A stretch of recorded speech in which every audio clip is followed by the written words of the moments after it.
Jesus, tenho esperança, é minha força, minha luz, é a certeza e segurança que pela tormenta nos conduz. Quão alto amor, profunda paz, que deixa o medo para trás.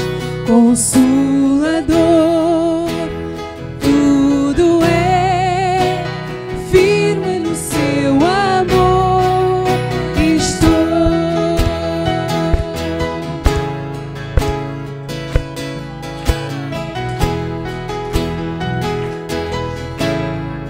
Só em Jesus que encarnou, Deus fez-se homem sem pecar, dom de justiça e de amor, desprezado por quem Ele veio salvar.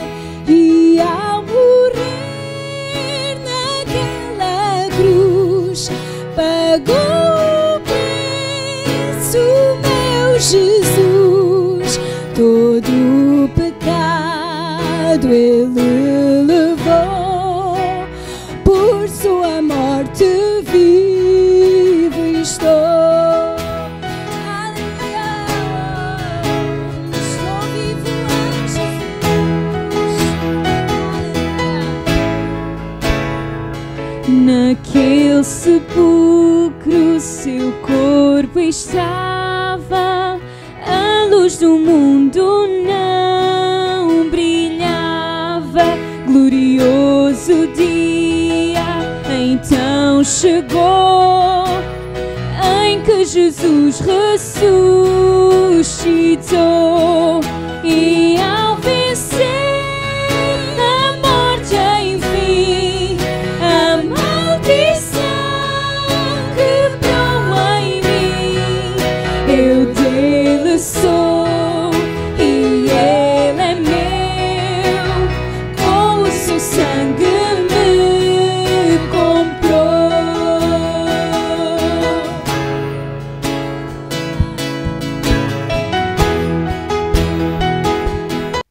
Olá, bom dia a todos, sejam bem-vindos a mais uma reunião de domingo. E hoje é dia 29 de março de 2020, mais um domingo de quarentena. Aproveito para dizer a vocês que eu e toda a minha família estamos cheios de saudades vossas. A minha esposa está ali atrás da câmara a filmar, vou dizer ela para dar um alô. Bom dia! Bom dia a todos, disse ela, e espero que esteja realmente tudo bem com todos vocês. Bem, nós estamos a viver um tempo que não é fácil, irmãos. É um tempo que não sabemos quando é que voltará a normalidade de tudo. E perante um cenário destes, ontem até já vos comuniquei, ontem já vos comuniquei pelo WhatsApp acerca deste projeto, desta ideia de termos um canal de televisão privado que será transmitido através do nosso site igrejalighthouse.com. Este canal privado, ele é privado de propósito, não quer torná-lo público, porque entendo que eu quero usar este canal para estar bem próximo de toda a família Lighthouse, porque ele vai ter a possibilidade, através de um chat, de vocês estarem ao vivo junto comigo, mandando as vossas perguntas, as vossas sugestões, e assim este meio de comunicação nos vai ainda mais unir como família. Nós iremos passar a ter as reuniões de domingo em direto, através desse canal, também as noites em família, e poderemos também desenvolver outras ideias, outro tipo de programas que podemos estar juntos em direto e conversarmos, e eu tenho a certeza que vai ser muito bom. Estejam atentos então às novidades. Em breve este canal estará à disposição, depois vou-vos comunicar, e cada um de vocês receberá um password para ter acesso. A única coisa que eu irei continuar a colocar público através do canal do YouTube são as nossas reuniões ao domingo. De resto, tudo o que nós formos fazer, quer nas noites de família, quer em outro tipo de programas, nós faremos apenas só para nós. Dia 12 de Abril é Páscoa e nesse dia, se ainda estiver esta situação de quarentena, nós iremos na mesma celebrar, vamos estar em direto e vamos celebrar também a ceia e que cada um de vocês possa ter à vossa disposição o vinho e pão e assim juntos todos em direto ao mesmo tempo, cada um na sua casa, vamos celebrar a ceia do Senhor também. Portanto, vamos continuar assim neste momento difícil, mas que estamos cada vez mais unidos. Quero lembrar à igreja toda que a Igreja Lighthouse está disponível para ajudar os irmãos que por algum motivo não podem sair de casa e que necessitem de que alguém vá fazer as compras por si, quer ao supermercado, quer também à farmácia. Se alguém precisar desse apoio, por favor, contacte-nos para nós podermos ajudar. Já vários irmãos da nossa igreja se disponibilizaram para ajudar, assim, neste sentido. Inclusive, alguns irmãos também já ofereceram os seus próprios veículos para ajudar neste projeto. E também dizer a vocês, se por qualquer motivo algum irmão, alguma família está a passar uma necessidade financeira mais forte, que começa a haver escassez de alimento em sua casa, por favor, diga-nos para que nós possamos também ajudar, preparar um cabazinho e poder entregar também em casa e assim podermos ajudar-nos uns aos outros, está bem? Então não fique com vergonha, contacte-me, estamos à vossa disposição como família toda para vos ajudar. Por último, dizer que quem precisar de aconselhamento e principalmente neste tempo agora que está um tempo mais difícil neste sentido, cada vez mais começamos a entrar numa situação de melancolia, de alguma frustração, irritabilidade, falta de paciência e às vezes há pessoas que têm necessidade de conversar. Então, telefone através do WhatsApp, do Skype, podemos combinar uma maneira de ter aconselhamento online para que nós possamos nos apoiar uns aos outros, está bem? Então, era isto que eu queria dizer a vocês e vamos então à palavra de Deus. Glória a Deus. Vocês têm as vossas Bíblias preparadas? Vamos então para esta série Nascer de Novo e hoje vamos falar de um assunto muito importante que diz o seguinte: quem nasce de novo não vive mais para si mesmo. Quem nasce de novo não vive mais para si mesmo. Vamos abrir as nossas Bíblias em 2 de Coríntios, capítulo 5. 2 de Coríntios, capítulo 5, versículo 14 e 15. Vou beber aqui um pouquinho de água.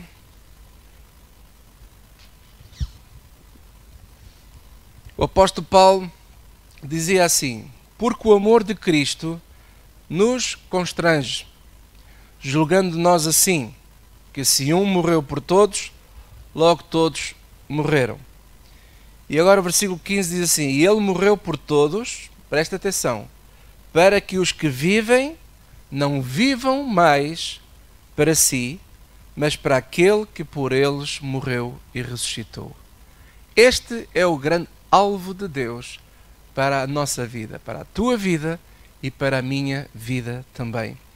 Aqueles que vivem somos nós, porque nós passamos da morte para a vida. Então aqueles que vivem, nós não vamos viver mais para nós, mas vamos viver para aquele que morreu por nós e que ressuscitou. E nós temos a promessa que com ele também já ressuscitamos. Glória a Deus. Gálatas capítulo 2, mais à frente, Gálatas 2, versículo 20. O apóstolo Paulo, na carta aos Gálatas, reforça ainda mais esta situação que estamos a falar. Quem nasce de novo não vive mais para si. E então ele dizia assim no versículo 20: já estou crucificado com Cristo e vivo. Não mais eu, mas Cristo vive em mim. Cristo vive em mim. E ele depois diz: e a vida que agora vivo na carne, porque ainda estamos aqui na carne, vivo-a na fé do Filho de Deus, o qual me amou e se entregou a si mesmo por mim. E agora presta atenção ao versículo 21. Não aniquilo a graça de Deus. Não aniquilo a graça de Deus. Porque se eu aniquilar a graça de Deus, conforme ele diz aqui no final, segue-se que Cristo morreu de balde. Amados, o que é que significa viver para Cristo? Algumas pessoas poderão pensar que viver para Cristo é viver uma vida dedicada à obra de Deus. Outros pensam que viver para Cristo é vender tudo o que tem e ser pastor, ou ser evangelista, ser missionário, ou ir para o grupo de louvor, ou ir para a intercessão. Ou que viver para Cristo é dar boas ofertas.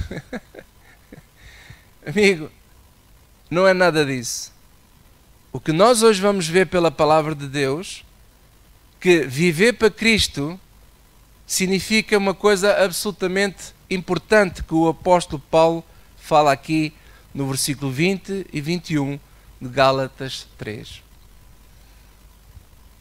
Viver para Cristo é viver de modo, presta bem atenção, a não aniquilar a graça de Deus. A não aniquilar a graça de Deus. Quem aniquila a graça de Deus fica separado de Cristo. Fica separado de Cristo. Veja aí, por exemplo, logo a seguir no capítulo 3 de Gálatas, ainda mesmo nessa página, no versículo 1, ele diz assim: ó insensatos Gálatas.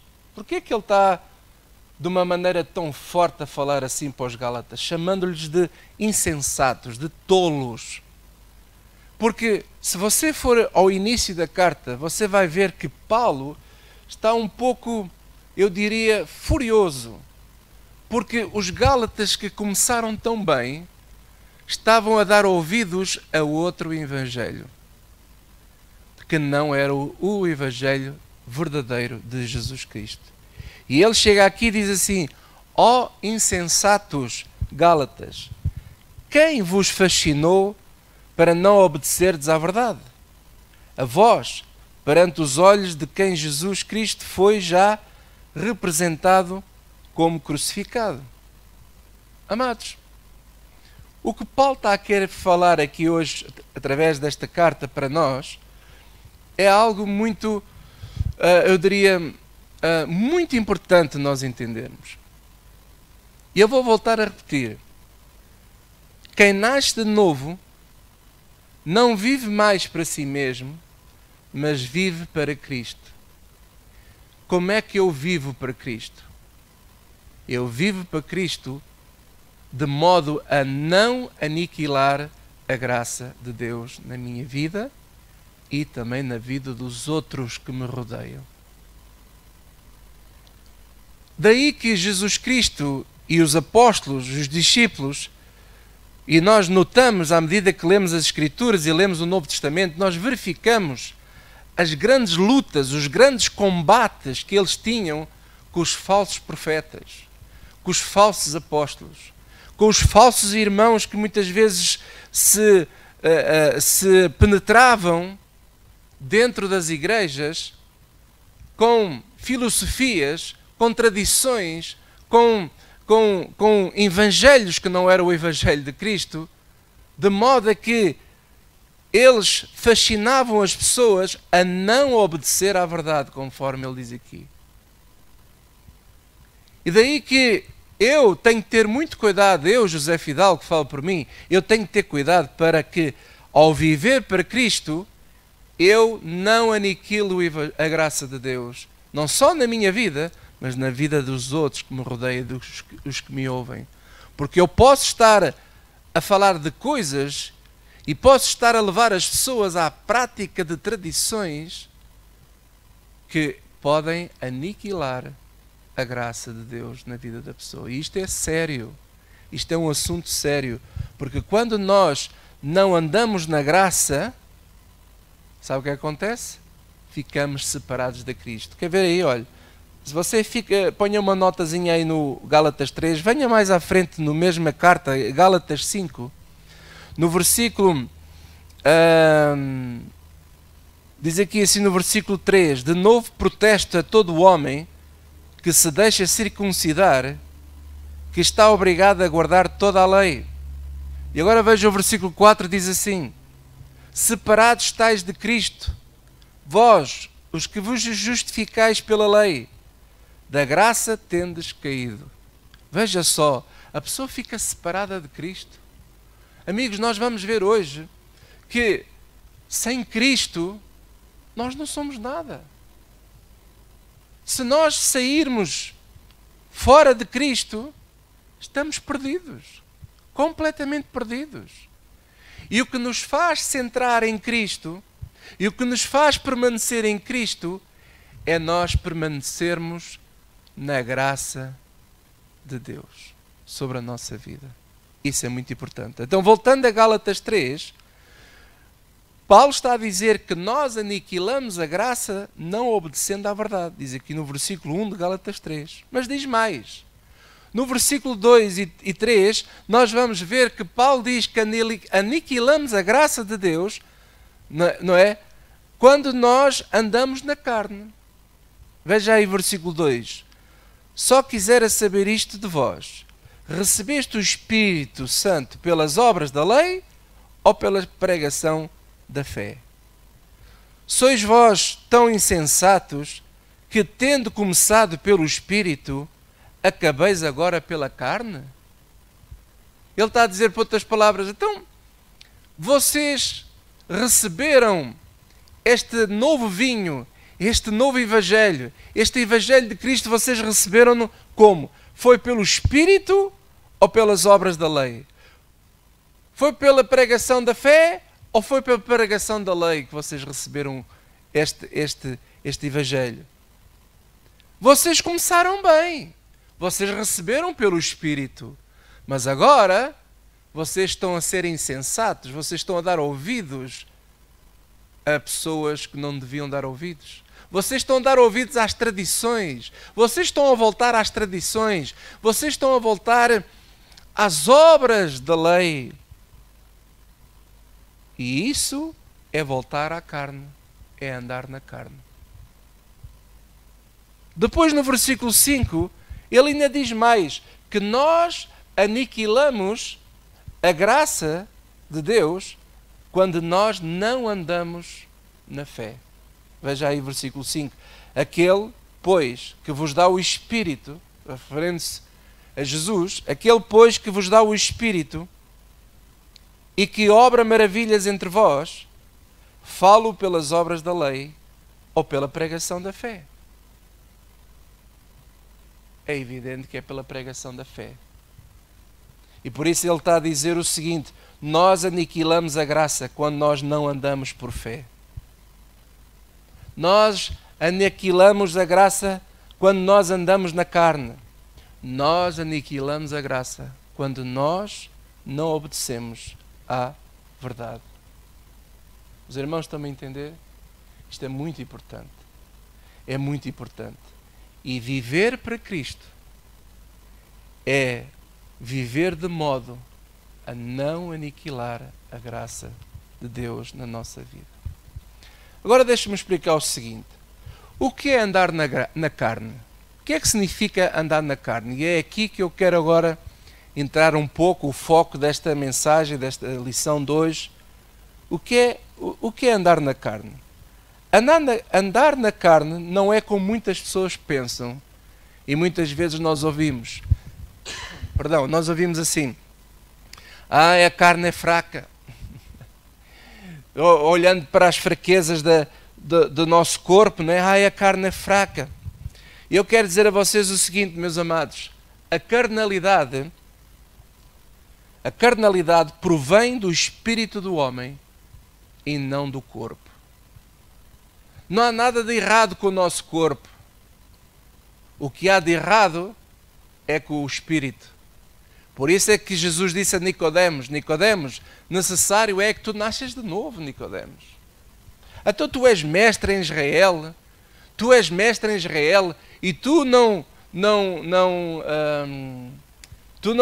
vês que é necessário nascer de novo?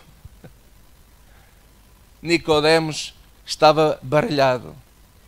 E hoje nós vamos ver que esta carnalidade que a Bíblia fala, ela nasce do interior do homem, nasce do espírito do homem. Não é do espírito de Deus, é do espírito do homem.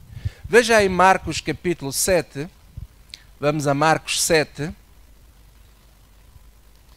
e vamos ver uma passagem muito conhecida que se passou com Jesus, com os anciãos, fariseus e com os seus discípulos. E nesta passagem nós vamos ver o seguinte: várias vezes alguns discípulos de Jesus eram apanhados, por assim dizer, eram vistos pelos fariseus e pelos anciãos a eles comerem sem lavar as mãos. Porque havia uma tradição naquele tempo, na verdade,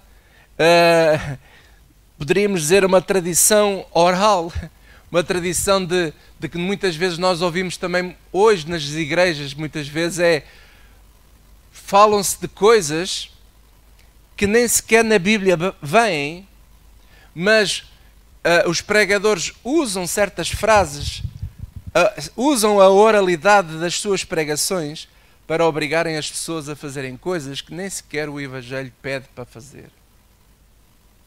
E isto estava a acontecer neste tempo.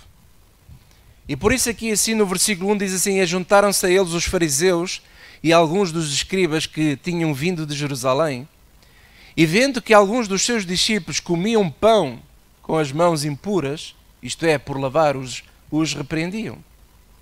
Porque os fariseus e todos os judeus, conservando a tradição dos antigos, não comem sem lavar as mãos muitas vezes. Tradições. Lá está. Infelizmente hoje é igual. A Igreja de Jesus Cristo, quer os católicos, quer os evangélicos, estão cheios de tradições. Cheios de uma oralidade tradicional. Herdaram tradições. Ouviste o que foi dito? E as pessoas vão passando de geração para geração, e à medida que as gerações vêm, essas tradições vão se agravando. E as pessoas prestam mais atenção às tradições do que aquilo que verdadeiramente a lei de Moisés dizia e aquilo que verdadeiramente o Evangelho nos diz hoje.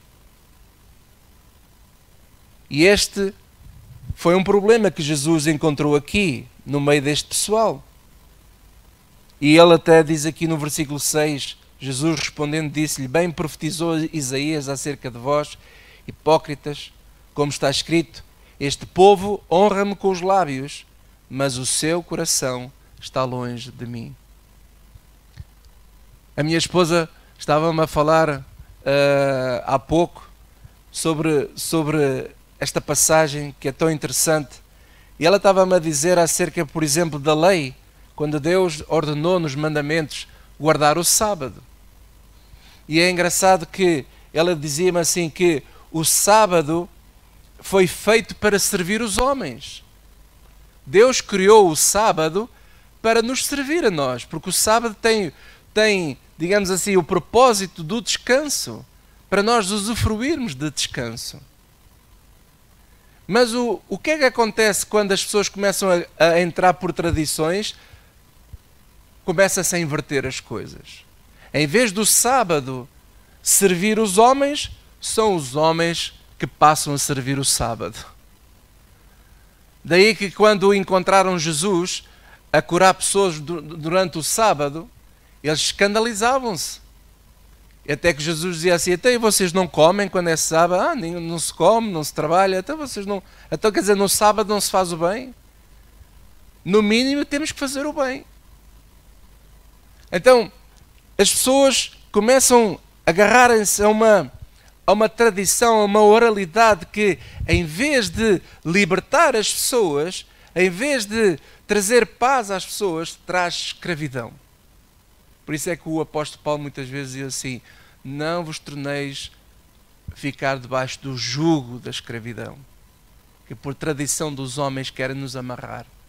E então Jesus diz aqui assim, não é? Este povo honra-me com os lábios, mas o seu coração está longe de mim. Em vão, porém, me honram, ensinando doutrinas que são mandamentos de homens. Lá está. Este é que é o problema. Por isso é que Paulo dizia aos Gálatas: oh, insensatos Gálatas, pá, vocês começaram tão bem, começaram no Espírito, e agora vocês estão todos embaralhados em mandamentos de homens, em tradições, em regrinhas, como estes. Estes lavavam tudo, até as camas, nada ficava por lavar. Não é que a gente seja contra a lavar, e agora estamos numa altura que temos que lavar as mãos muitas vezes, mas não é esse o problema. Deus não tem problema nenhum com a higiene. Pelo contrário, Deus muitas vezes, e está na lei de Levítico, os cuidados que ele dava ao povo para o povo se proteger. Por isso é que era proibido, por exemplo, comer certo tipo de carnes, para cuidar da saúde de todos. Mas não quero entrar por aí agora, mas dizer a vocês o seguinte, meus amados, que andar na carne é andar nas tradições. Às vezes nós pensamos assim: andar na carne é quando a pessoa come muito, bebe muito. Sim, é, mas a carnalidade é muito mais do que isso. Ela começa no nosso interior. Por isso é que ele chega aqui no versículo 19. Eu quero agora aqui saltar uma série de versículos, mas você depois deve ler lá em casa, com calma. Mas no versículo 19, ele chega a Jesus e diz assim, aliás, até no versículo 18, e ele disse-lhes, falando para os discípulos: assim também vós estáis sem entendimento? Não compreendeis que tudo o que de fora entra no homem não o pode contaminar? Porque não entra no seu coração, mas no ventre, e é lançado fora, ficando puras todas as comidas. E dizia: o que sai do homem, isso contamina o homem. É o que sai do homem. E agora ele vai dizer o quê? O que é que sai? Versículo 21. Porque do interior do coração dos homens saem os maus pensamentos, os adultérios, as prostituições, os homicídios, os furtos, a avareza, as maldades, o engano, a dissolução, a inveja, a blasfémia, a soberba, a loucura. Todos estes males procedem de dentro e contaminam o homem. Então a carnalidade é um reflexo do coração do homem. Aquilo que muitas vezes nós vemos cá fora, que é exterior, que é o corpo, e que nós chamamos a carne, nós estamos apenas a ver um reflexo daquilo que é o interior do homem. Por isso é que Jesus disse: as árvores se conhecem pelo seu fruto. É pelo seu fruto. Não pode um espinheiro dar figos, dar bons frutos. E uma figueira também não pode dar espinhos. Então, meus amados, é do interior do homem que saem os maus pensamentos. Por isso é que Jesus disse: necessário é nascer de novo. Nascer de novo. E ao falar estas coisas, eu quero que vocês entendam, irmãos, que quem anda pelas obras da lei, ou por este caso, quem anda pelas obras da prática das tradições, das invenções, das doutrinas dos homens, esses sim andam na carne. Andam na carne. Eu quero dar um exemplo que está em Mateus 19, porque muitas vezes nós vemos no Evangelho que Jesus, diante de certas pessoas, ele conta certas parábolas que tem a ver com esta dualidade, que tem a ver com esta situação, para nós distinguirmos o que é alguém que é legalista, que anda pelas tradições, que anda na carne querendo cumprir as obrigações, e aquele que vive pela graça de Deus. Isso é muito importante. E nós vamos ver a história do jovem rico, que está em Mateus 19. Podemos ver aí Mateus 19. Mateus, eu disse Mateus, não é? Mateus capítulo 19, versículo 16.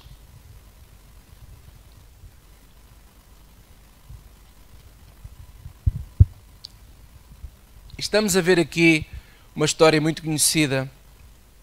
Este rapaz aproxima-se de Jesus e diz assim: Bom mestre, que bem farei para conseguir a vida eterna?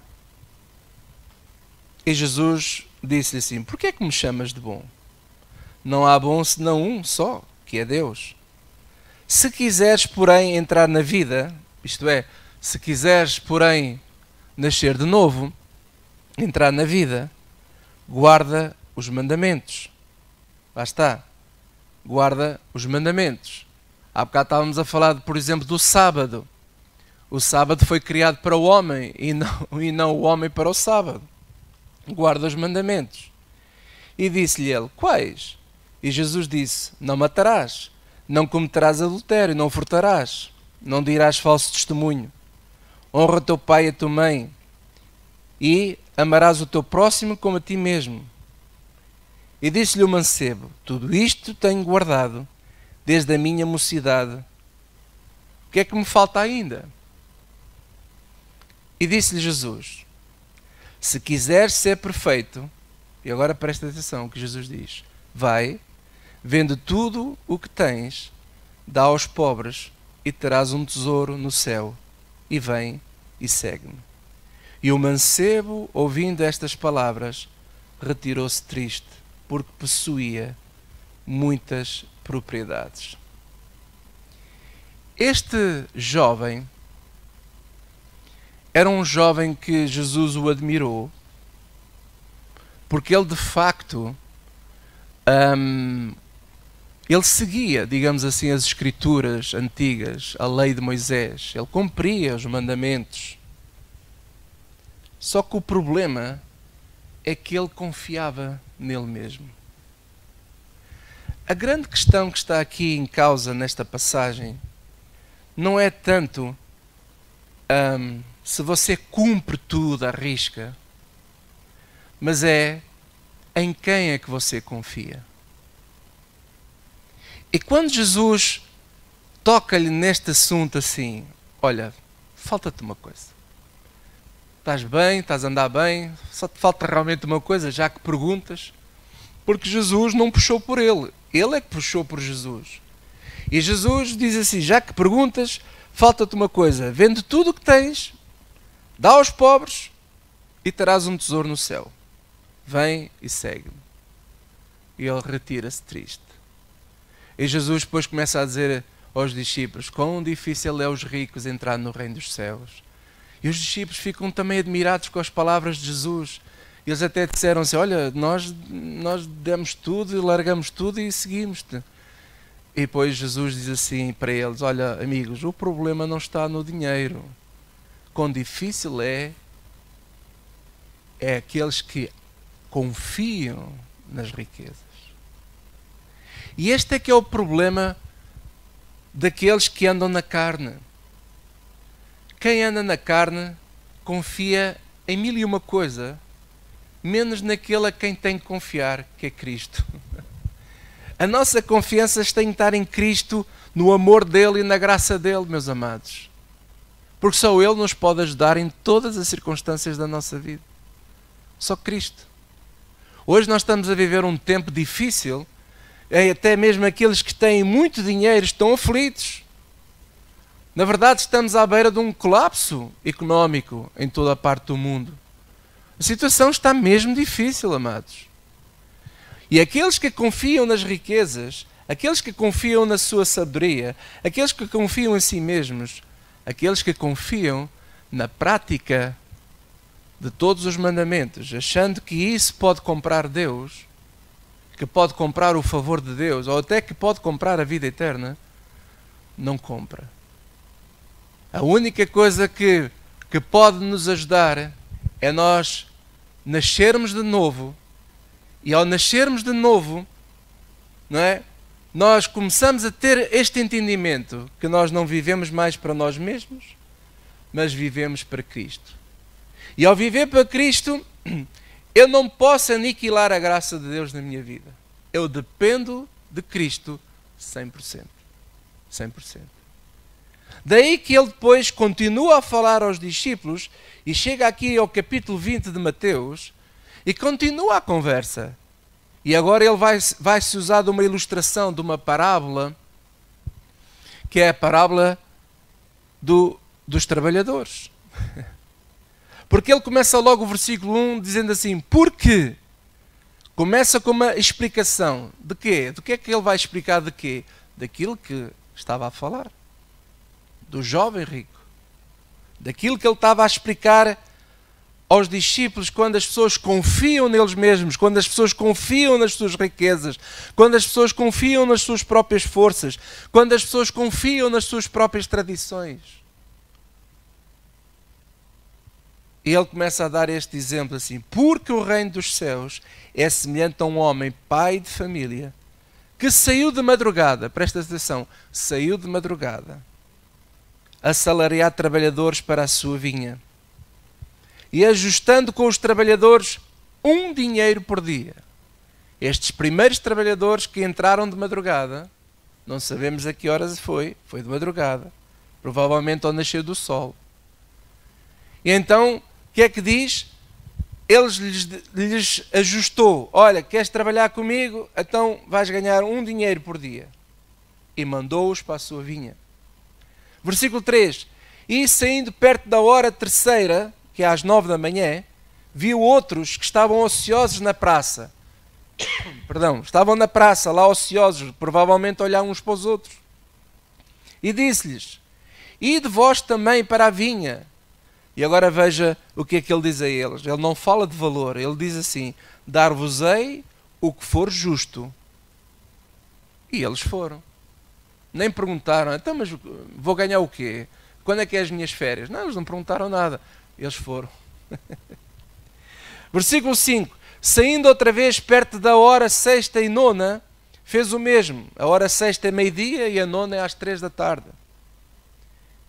E saindo perto da hora 1/10, presta atenção, 1/10 são 17 horas, 5 da tarde. Encontrou outros que estavam ociosos. E perguntou-lhes, por que estáis ociosos todo o dia? E disseram eles, porque ninguém nos assalariou, ninguém nos deu trabalho, não há empregos. E disse-lhes, ide vós também para a vinha e recebereis o que for justo. Não disse qual era o valor. Recebereis o que for justo. E aproximando-se a noite, diz o senhor da vinha ao seu mordomo, chama os trabalhadores, paga-lhes o jornal, isto é, a diária, o dia. Olha, começa pelos os mais recentes, os derradeiros, os últimos, aqueles que entraram às 5 da tarde, provavelmente só trabalharam 1 hora, das 5 às 6, porque na altura trabalhava-se de sol a sol. E então o que acontece? Diz que começaram por esses. Versículo 9, e chegando os que tinham ido perto da hora 1/10, receberam um dinheiro cada um, isto é, o mesmo que aqueles que entraram de madrugada. Bem, versículo 10. Vindo, porém, os primeiros cuidaram que haviam de receber mais. Porque como ouviram os outros a receber aquilo, bem, então vamos receber mais. A gente chegou aqui à de madrugada. Mas eles receberam um dinheiro cada um também, o mesmo. E recebendo murmuravam contra o pai de família. Lá está. Lá vem a lei, lá vem os legalistas. Lá vêm os murmuradores. Lá vêm aqueles que em vez de terem o sábado para os servir, eles querem servir o sábado. E eles vêm dizendo: estes derradeiros trabalharam só 1 hora e tu os igualaste conosco? Então estes últimos que vieram agora têm os mesmos direitos que nós somos o povo escolhido, nós somos a nação bendita, nós somos aqueles que somos o povo do Senhor, a nação de Israel. Nós merecemos. E agora estes derradeiros, estes gentios que agora aparecem do nada, eles vão receber o mesmo que nós. Nós que suportamos a fadiga e a calma do dia. Versículo 13, mas ele respondendo disse a um deles: amigo, não te faça agravo. Isto é, eu não estou a ser injusto. Não ajustaste tu comigo um dinheiro? Não foi isso que combinámos? Tu não disseste, ok, vou trabalhar por esse valor? Então o que é que tens a ver se os outros últimos recebem o mesmo que tu recebes? Versículo 14, toma o que é teu, retira-te. Eu quero dar a este derradeiro tanto como a ti. Estes, os murmuradores, são os filhos da obrigação. São aqueles que trabalham pelo mérito. Eles pensam que Deus é assim, que Deus só recompensa o mérito. Se eu me esforçar, se eu ir para a labuta, se eu cumprir com tudo o que as regras diz lá da igreja, que tudo o que o pastor diz é para se fazer, eu tenho que ir à igreja todos os dias, eu tenho que fazer isto, tenho que fazer aquilo. É os filhos do tem de. O tem de é os filhos da obrigação.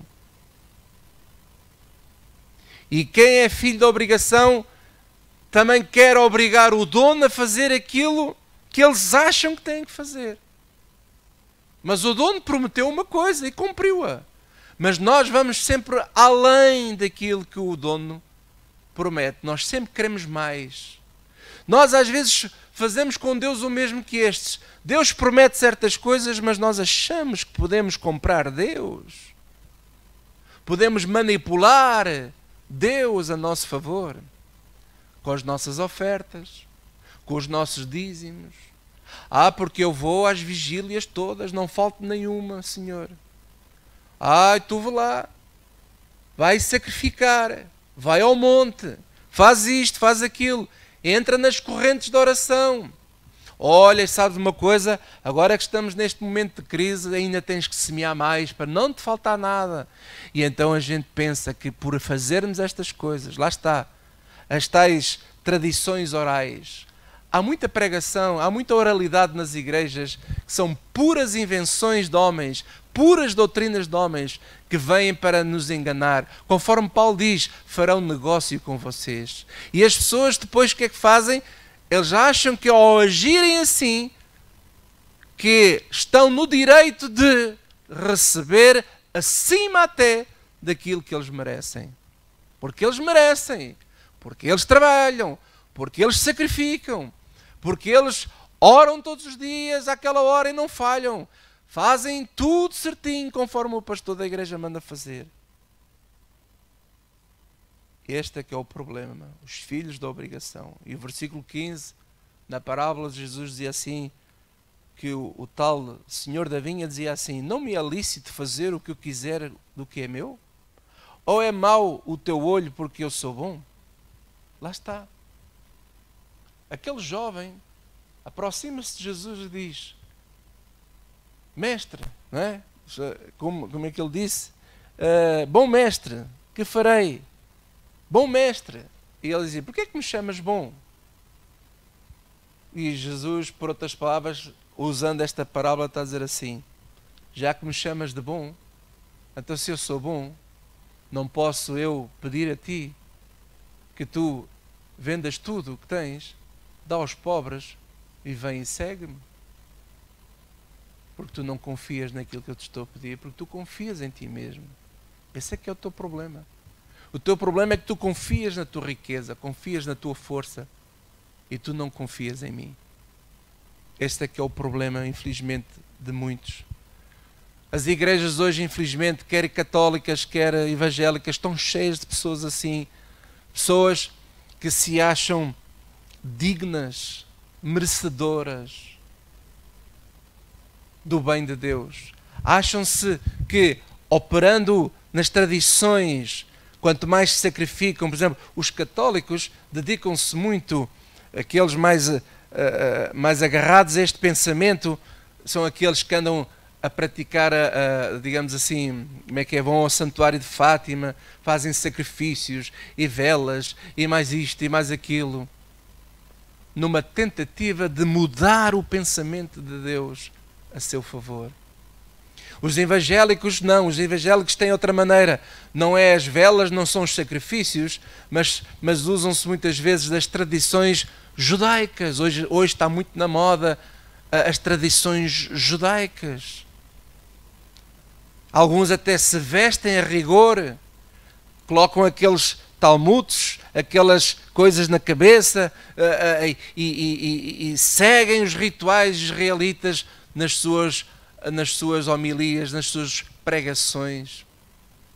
Levam o povo a praticar coisas e as pessoas entram neste sistema de obras. E é o que eu estou a dizer a vocês: quem nasce de novo não vive mais para si, vive para Cristo. E como é que nós vivemos para Cristo? Nós vivemos para Cristo não aniquilando a graça de Deus na nossa vida. E hoje muitas pessoas estão separadas de Cristo porque elas aniquilam todos os dias a graça de Deus na vida delas. Quando elas se agarram a estas tradições, quando elas se agarram a estas homilias, quando elas se agarram a este tipo de cerimónias, estes cerimoniais que andam por aí, quando elas se agarram, por exemplo, a uma fé sacrificial, a fé do sacrifício, tens que dar mais. Estás doente, traz uma oferta especial. Estás não sei quê, é tudo com base em sacrifícios. Oh, meus amados, oh, meus amados.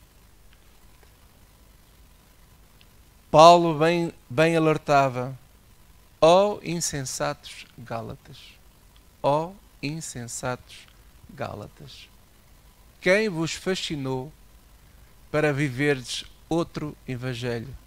Começaste bem, começaste no Espírito, mas agora andas na carne.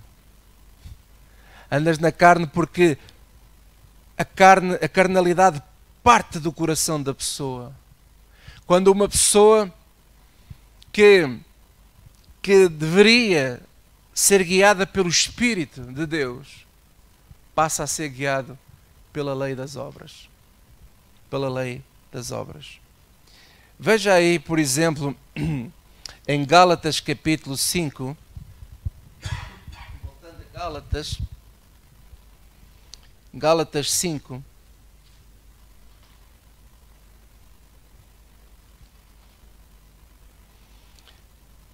versículo 6. Há pouco nós lemos o versículo 4 que diz: separados estáis de Cristo, vós o que vos justificais pela lei. A ver? Da graça tendes caído. Pois diz assim: porque nós, pelo Espírito da fé, aguardamos a esperança da justiça. Porque em Jesus Cristo nem a circuncisão nem a incircuncisão têm virtude alguma, mas sim, presta atenção, a fé que opera por amor. Esta que é a graça de Deus. O que é viver pela graça? Algumas pessoas pensam assim: viver pela graça, temos de ter cuidado a pregar a graça de Deus, senão as pessoas começam a andar todas em pecado. Bem, quem fala assim ainda não vê, está cego, não entende, não está, desculpa a expressão, não está a entender o Evangelho. Porque o que aqui Paulo está a dizer é o seguinte: quando nós deixamos as tradições, quando nós deixamos toda a oralidade de tradição, tudo aquilo que não é Evangelho, nada disso me serve. Eu deixo isso para trás e passo a viver a fé que opera por amor. Quando eu vivo a fé que opera por amor, eu estou a viver esta nova lei, que é a lei da graça. Porque quando eu vivo nesta lei do amor, quando eu vivo a fé que opera por amor, eu não vou adulterar. Eu não vou fazer mal ao meu próximo. Eu não vou querer andar na prostituição. Eu não vou mentir. Porquê? Porque eu sou melhor? Não, porque a minha confiança está em Cristo. E é Cristo que me ajuda a eu não mentir. É Cristo que me ajuda a eu não adulterar. É Cristo que me ajuda a eu não fazer mal ao meu próximo. É Cristo que me ajuda a eu partilhar aquilo que eu tenho pelos outros, a amar o próximo como a mim mesmo. É Cristo que me ajuda. Tudo é Cristo. Porque a minha confiança não está na minha força, não está em nada que eu tenha, que eu possua. A minha confiança está em Cristo. E porque eu estou em Cristo, você está em Cristo, então operamos esta fé. Aliás, esta fé é operada por amor. Glória a Deus. Glória a Deus. Veja aí também Gálatas 5:18. Algo fantástico. Porque sabe uma coisa, Cristo prometeu que Ele nos daria outro Consolador, o Espírito Santo. E quando alguém nasce de novo, ele é, digamos assim, possuído pelo Espírito Santo. O Espírito Santo vive nessa pessoa. Você não me pergunte como, mas ele está lá, é uma promessa de Jesus. E então Paulo também refere-se ao Espírito Santo, quando ele depois mais à frente aqui no versículo 18 diz assim: mas se sois guiados pelo Espírito, não estáis debaixo da lei. Isto é, já não é mais a lei, já não são mais tradições de homens, nem mandamentos de homens que me guiam. Porque se eu voltar a isso, eu vou ser carnal, vou voltar à carne. Mas o que me guia agora é o Espírito Santo que está em mim. E por isso é que Jesus disse que sem mim nada podeis fazer. Então ele diz, está em mim. Se vocês estiverem em mim, eu estou em vocês. Como é que Ele está em nós? Através do seu Espírito. O Espírito de Cristo vive dentro de cada um de nós. E porque Ele está em nós, operamos esta fé por amor. Por amor. Por amor. Meus amados, é tão importante que nós possamos entender esta verdade. Porque infelizmente, sabe uma coisa? Há muitas pessoas que olham para o reino de Deus como se ele pudesse ser conquistado por mérito, por obrigação. Mas não. É pela graça. É pela graça. Aqueles trabalhadores lá, todos, na verdade receberam um dinheiro. Sabe o que é que isto está a falar? Todos receberam a mesma graça. Todos receberam a mesma graça. Aqueles que começaram lá em Gênesis até os dias de hoje, e os últimos que vierem fechar a porta, todos recebem a mesma graça, quer a gente trabalhe muito ou pouco, quer a gente estivesse a trabalhar debaixo de um sol forte, ou quer a gente apenas chega às 5 da tarde e só trabalhamos 1 hora, das 5 às 6. Todos estão debaixo da mesma graça. Os israelitas estão debaixo da mesma graça. Os gentios estão debaixo da mesma graça. A graça é a mesma para todos. E temos de ter cuidado para não aniquilarmos esta graça, meus amados. Não aniquilo esta graça. Então, para finalizar, dizer o seguinte, mais uma vez, estou sempre a repetir as mesmas coisas, é de propósito para isto ficar no nosso coração. O que é viver para Cristo? é ir para dentro de um mosteiro, é ser padre, pastor, freira, missionário, missionária, é dar muito dinheiro na igreja, é subir o monte muitas vezes e orar todos os dias, é ir para o louvor, é ir para aqui e para acolá. O que é viver para Cristo? Viver para Cristo é viver de modo a nunca, nunca aniquilar a graça de Deus. E nós agradamos a Deus quando nós vivemos a fé por amor. Vivemos a fé por amor. Amém? Então, baixe a sua cabeça onde você está neste momento. Eu quero orar por si. Pai, é no nome de Jesus Cristo que eu te quero agradecer, Senhor. Que tu nos ajudes a entender cada vez mais este Evangelho. O Evangelho de Jesus Cristo, que é tão simples. E nós complicamos tanto. Abra os olhos da mente e do Espírito para entendermos, para vermos. Ó Senhor, que aqueles que nascem de novo possam entender que não vivemos mais para nós mesmos, mas vivemos para Cristo. Dá-nos esta sabedoria de confiarmos 100% em Cristo. E neste momento, Senhor, que nós estamos a viver, eu te peço a tua paz, mais do que nunca. Senhor, que a tua paz esteja sempre presente nas nossas vidas e que a nossa confiança esteja sempre 100% em ti. Esta é a nossa oração.